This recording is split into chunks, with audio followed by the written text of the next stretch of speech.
Today question is number of moles of MnO4 minus required to oxidize 1 mole of ferrous oxalate completely in acidic medium will be. They given 4 options. The first option is 0.6 moles. The second option is 0.2 moles. Third option is 7.5 moles. Fourth option is 0.4 moles. ஓகேவா?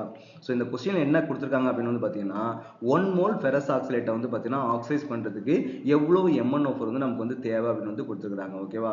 So இது வந்து பார்த்தீங்கன்னா என்ன சொல்லணும்னா MnO4 ஒரு special problem. MnO4 வந்து பார்த்தீங்கன்னா ஒரு ஆக்சிடைசிங் ரியேஜென்ட். ஓகேவா? அது வந்து பார்த்தீங்கன்னா ஆக்சிடைஸ் பண்ணி அதாவது பார்த்தீங்கன்னா அது பக்கத்தில் இருக்கக்கூடிய மாலிகுல் வந்து பார்த்தீங்கன்னா ஈஸியாக வந்து ஆக்சிடைஸ் பண்ணி விட்டுரும். இது வந்து ரெடியூஸ் பண்ணி விட்டுரும். இது வந்து பார்த்தீங்கன்னா ஒரு ரிடாக்ஸ் ரியாக்ஷன் அப்படின்னு சொல்லுவாங்க. அதாவது MnO4 வந்து ரெடியூஸ் ஆகும், ஃபெரஸ் ஆக்சைடு வந்து பார்த்தீங்கன்னா ஆக்சிடேஷன் வந்து நடக்கும். அப்போ ஒரு ரியாக்ஷன்லேயே ஆக்சிடேஷனும் ரிடாக்ஷனும் சைமல்டேனியஸாக நடந்துச்சுன்னா that is called the redox reaction சொல்லுவாங்க. ஓகேவா? இப்போ வந்து இங்கே ஒரு ரிடாக்ஸ் ரியாக்ஷன் வந்து நடந்திருக்குது. அப்போ ஃபெரஸ் ஆக்சைடு வந்து எது ஆக்சிடைஸ் பண்ணி விடுது? MnO4 தான் ஆக்சிடைஸ் பண்ணி விடுது. அப்போ 1 மோல் ஃபெரஸ் சல்ஃபேட்டுக்கு எத்தனை மோல் MnO4 வந்து நமக்கு வந்து தேவைப்படும் அப்படின்றத உங்க கொஸ்டின் வந்து கொடுத்துருக்காங்க. அப்போ இந்த கொஸ்டின் நம்ம ஆன்சர் பண்ணணும் அப்படின்னா நம்ம என்ன பண்ணா பேலன்ஸ்டு ஈக்குவேஷன் வந்து நமக்கு வந்து தேவை. பேலன்ஸ்டு ஈக்குவேஷன் என்ன அர்த்தம்? இத்தனை MnO4க்கு எத்தனை FeSO4 வந்து நமக்கு வந்து ஃபெரஸ் ஆக்சைடு வந்து நமக்கு வந்து தேவைப்படுதுன்றதான் பேலன்ஸ் ஈக்குவேஷனை நம்ம வந்து பண்ணலாம். அப்போ நமக்கு வந்து பார்த்தீங்கன்னா இது வந்து பேலன்ஸ் ஈக்குவேஷன் நம்ம வந்து தேவை. அப்போ பேலன்ஸ் ஈக்குவேஷன் நம்ம ஃபைண்ட் அவுட் பண்ணுறதுக்கு முன்னாடி KMnO4க்கு ஒரு ஸ்பெஷல் ப்ராப்பர்ட்டி இருக்குது. அந்த ப்ராப்பர்ட்டி வந்து நம்ம வந்து தெரிஞ்சுக்கணும். KMnO4 வந்து எப்பவுமே அதாவது KMnO4ம் MnO4 மைனஸும் நமக்கு வந்து சேம் தான். ஓகேவா? பொட்டாசியம் வந்து பொட்டாசியம் இருக்கு இல்லையா, அந்த பொட்டாசியம் வந்து பார்த்தீங்கன்னா ப்ளஸ்ல வந்து இருக்கும். அந்த பொட்டாசியத்தை நம்ம ரிமூவ் பண்ணிட்டா அப்போ வந்து MnO4 மைனஸ் வந்து நமக்கு வந்துடும். அப்போ KMnO4னாலும் MnO4 மைனஸ்னாலும் வந்து நமக்கு சேம் தான். ஓகேவா? பெருமாங்கனேட் பொட்டாசியம் பெருமாங்கனேட் சொல்லலாம், இல்ல பெருமாங்கனேட் அப்படின்னு சொல்லலாம். MnO4 மைனஸை பெருமாங்கனேட் அப்படின்னு வந்து சொல்லலாம். அப்போ பெருமாங்கனேட்டோட ப்ராப்பர்ட்டி என்ன அப்படின்னு பார்த்தீங்கன்னா in the presence of the acidic medium, அது அசிடிக் மீடியத்தில் இருக்கும்போது permanganate will accept the 5 electron.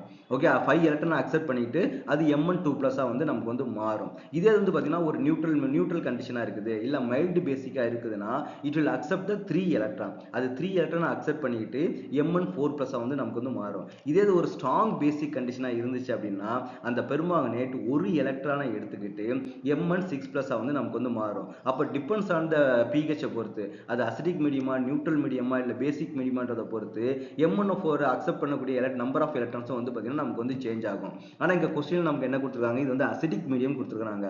அப்போ அசிடிக் மீடியம்னா MnO4 வில் அக்செப்ட் 5 எலக்ட்ரான். ஓகேவா? MnO4 வந்து பார்த்தீங்கன்னா 5 எலக்ட்ரான் வந்து அக்செப்ட் பண்ணணும். அப்போ இது 5 எலக்ட்ரான் அக்செப்ட் பண்ணுதுன்னா அப்போ யார் அந்த 5 எலக்ட்ரானை கொடுத்தாகணும்? ஃபெரஸ் ஆக்சைடு தான் வந்து கொடுத்தாகணும். அப்போ ஃபெரஸ் ஆக்சைடுக்கு வந்து எத்தனை எலக்ட்ரானை டொனேட் பண்ணக்கூடிய ப்ராப்பர்ட்டி இருக்குது நம்ம வந்து பார்க்க போறோம்.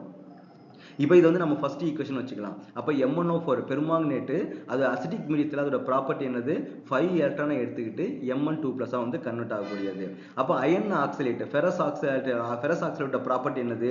ஃபெரஸ் ஆக்சைலேட் நம்ம இப்படி பிரிச்சுக்கலாம், அயான்ஸா வந்து பிரிச்சுக்கலாம். Fe2+ + C2O4 2- நம்ம வந்து பிரிச்சுக்கலாம். ஓகேவா? ஃபெரஸ் சல்ஃபேட்டை.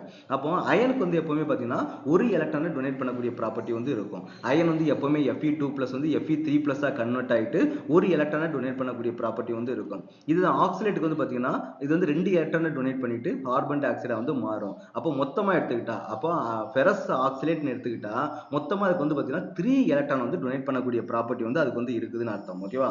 அப்போ மேங்கனீஸ்க்கு வந்து எப்படி இருக்குது? 5 எலக்ட்ரான் அக்செப்ட் பண்ணக்கூடிய ப்ராப்பர்ட்டி இருக்குது. ஃபெரஸ் ஆக்சைடுக்கு வந்து எனக்கு 3 எலக்ட்ரான் வந்து டொனேட் பண்ணக்கூடிய ப்ராப்பர்ட்டி வந்து இருக்குது.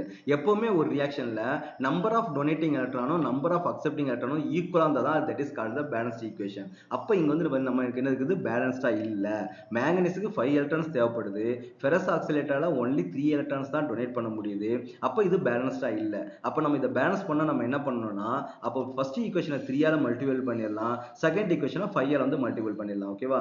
அப்போ ஃபர்ஸ்ட் ஈக்குவேஷனை 5ஆல மல்டிபிள் பண்ணும்போது என்ன ஆகும்னு பாத்தீங்கன்னா அப்ப 3 அந்த ஈக்குவேஷன் ஃபுல்லாவே 3ஆல மல்டிபிள் பண்ணிடணும். அப்ப 3 MnO4 minus plus 15 electron gives 3 Mn2+ வந்து நமக்கு வந்து மாறுது. அப்போ டோட்டலா 15 எலக்ட்ரான் வந்து தேவைப்படுது. அப்ப 3 பெருமாங்கனேட் வந்து பாத்தீங்கன்னா ரெடியூஸ் ஆகிறதுக்கு 15 எலக்ட்ரான்ஸ் வந்து நமக்கு வந்து தேவைப்படுது. 15 எலக்ட்ரான்ஸ் வந்து தேவைப்படுது.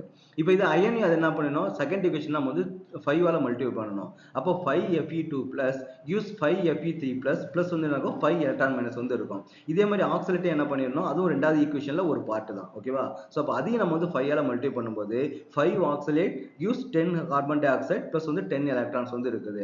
அப்போ இப்போ வந்து நமக்கு வந்து தெரிஞ்சிருச்சு MnO4 வந்து 15 எலக்ட்ரான் அக்செப்ட் பண்ணுது. அப்போ அயனும் ஆக்சைடும் சேர்ந்து 15 எலக்ட்ரான் வந்து பார்த்தீங்கன்னா டொனேட் பண்ணுது. அப்போ இப்போ நம்பர் ஆஃப் டொனேட்டிங் எலக்ட்ரானும் நம்பர் ஆஃப் அக்செப்டிங் எலக்ட்ரானும் வந்து ஈக்குவல் ஆயிடுச்சு. So that is called the balance equation. இப்போ நம்ம என்ன பண்ண போறோம், இந்த 3 ஈக்குவேஷன் நம்ம வந்து ஆட் பண்ண போறோம். அப்போ ஆட் பண்றது என்னது, ரியாக்டன்ட் சைடில் இருக்கிறது எல்லாத்தையும் எழுத போறோம், தனியாக எழுத போறோம். ப்ராடக்ட் சைடில் இருக்கிறது எல்லாத்தையும் நம்ம தனியாக வந்து எழுத போறோம். அப்போ ரியாக்டன்ட் சைடில் என்னெல்லாம் இருக்குது, பெர்மாங்கனேட் இருக்குது, அயன் இருக்குது, ஆக்சிலேட் இருக்குது, பிளஸ் 15 எலக்ட்ரான்ஸ் வந்து இருக்குது. ப்ராடக்ட் சைடில் வந்து என்ன இருக்குது, Mn2 பிளஸ் இருக்குது, Fe3 பிளஸ் வந்து இருக்குது, 15 எலக்ட்ரான்ஸ் வந்து இருக்குது, 10 CO2 வந்து இருக்குது. அது எல்லாமே நம்ம என்ன பண்ணியாச்சு, ப்ராடக்ட் சைடில் வந்து எழுதியாச்சு. So this is called the balance equation. அப்போ இந்த பேலன்ஸ் ஈக்குவேஷன் நம்ம வந்து என்ன தெரிஞ்சுக்கலாம் அப்படின்னு வந்து பார்த்தீங்கன்னா, 5 ஃபெரஸ் ஆக்சைலேட் வந்து 5 மோல்ஸ் ஆஃப் ஃபெரஸ் ஆக்சைலேட் வந்து நமக்கு ஆக்சைஸ் பண்றதுக்கு 3 மோல் MnO4 வந்து நமக்கு வந்து தேவைப்படுது. ஆனா கொஸ்டின் என்ன கேட்டுக்கிறாங்க, ஒரு ஃபெரஸ் ஆக்சைலேட் வந்து ஆக்சைஸ் பண்றதுக்கு எவ்வளவுதான் கேட்டுக்கிறாங்க. அப்போ என்ன பண்ணா 1/5 தான் கேட்டுக்கிறாங்க. இப்போ 5 மோல்ஸ் ஆஃப் ஃபெரஸ் ஆக்சைலேட் கேட்டிருந்தாங்கன்னா நம்ம டைரக்டா வந்து பார்த்தீங்கன்னா 3 மோல் MnO4 வந்து நமக்கு வந்து இன்னும் கேட்டுக்கிறாங்க. ஆனா நமக்கு வந்து 5 மோல் கேட்கல, 1 மோல் தான் வந்து கேட்டுக்கிறாங்க. அப்போ 1 மோல்க்கு வந்து நமக்கு எவ்வளவு ஆகும், அப்போ 1/5 அந்த 1/5 வந்து நம்ம வந்து ரெடியூஸ் பண்ணிடணும். அப்போ 3 வந்து நீங்க 1/5 ரெடியூஸ் பண்ணீங்கன்னா அதாவது 3/4 நமக்கு எவ்வளவு வரும் பார்த்தீங்கன்னா 0.6 மோல்ஸ் வந்து வரும். ஓகேவா. அப்போ அந்த கொஸ்டின் நமக்கு வந்து ஃபர்ஸ்ட் ஆப்ஷன் என்ன கொடுத்துருக்காங்க, 0.6 மோல்ஸ் வந்து கொடுத்துருக்காங்க. அப்போ இதுக்கு ஆன்சர் வந்து 0.6 தான். ஓகேவா. ஸோ இது வந்து பார்த்தீங்கன்னா ஒரு ரிடாக்ஸ் ரியாக்ஷன் சொல்லுவாங்க. இந்த பேலன்சிங் மெத்தட் வந்து பார்த்தீங்கன்னா உங்களுக்கு வந்து ரிடாக்ஸ் ரியாக்ஷன் ஒரு சாப்டர் தனியா இருக்குது, அதுதான் வந்து இருக்கும். அதுல வந்து பார்த்தீங்கன்னா ஒவ்வொரு மாலிகுலும் நம்ம வந்து எப்படி பேலன்ஸ் பண்றது, அயானிக் மாலிகுல எப்படி வந்து பேலன்ஸ் பண்றது அப்படின்றத பத்தி அவர் டீட்டெயிலாக எக்ஸ்பிளைன் பண்ணியிருப்பாங்க. மேபி பாசிபிள் இருந்துச்சுன்னா நாளைக்கு வந்து அந்த எப்படி வந்து நம்ம பேலன்ஸ் பண்றது அப்படின்ற வீடியோ வந்து நம்ம வந்து அப்லோட் பண்ண வந்து ட்ரை பண்றேன். ஸோ இது வந்து பார்த்தீங்கன்னா ஒரு இன்ட்ரெஸ்டிங்கான கொஸ்டின். இந்த மாதிரி கொஸ்டின் வந்து பார்த்தீங்கன்னா ஃப்ரீக்வெண்டா கேட்கறது வந்து மோர் பாசிபிலிட்டிஸ் இருக்குது. என்ட்ரன்ஸ் எக்ஸாம் வந்து பார்த்தீங்கன்னா இதெல்லாம் வந்து பார்த்தீங்கன்னா ஒரு கொஞ்சம் ட்விஸ்ட் பண்ணி கேட்குற கொஸ்டின் இல்லையா. இதுக்கு வந்து நிறைய கான்செப்ட் வந்து நீங்க வந்து அண்டர்ஸ்டாண்ட் பண்ணா மட்டும்தான் இந்த கொஸ்டினுக்கு வந்து ஆன்சர் பண்ண முடியும். அப்போ இந்த மாதிரி கொஸ்டின்லாம் வந்து பார்த்தீங்கன்னா ஹார்ட் கொஸ்டின்ல கேட்கறதுக்கு மோர் பாசிபிலிட்டிஸ் வந்து இருக்குது. ஸோ இது வந்து கொஞ்சம் பார்க்கறது வந்து கொஞ்சம் ரொம்ப லென்த்தியா அந்த மாதிரி இருக்கும். பட் கான்செப்ட் அண்டர்ஸ்டாண்ட் பண்ணிட்டீங்கன்னா இட் வில் பி ரொம்ப ஈஸியா வந்து இருக்கும். ஸோ இந்த மாதிரி கொஸ்டின் வந்து ஜேஇலயோ நீட்லயோ கேட்கறதுக்கு மோர் பாசிபிலிட்டிஸ் வந்து இருக்குது.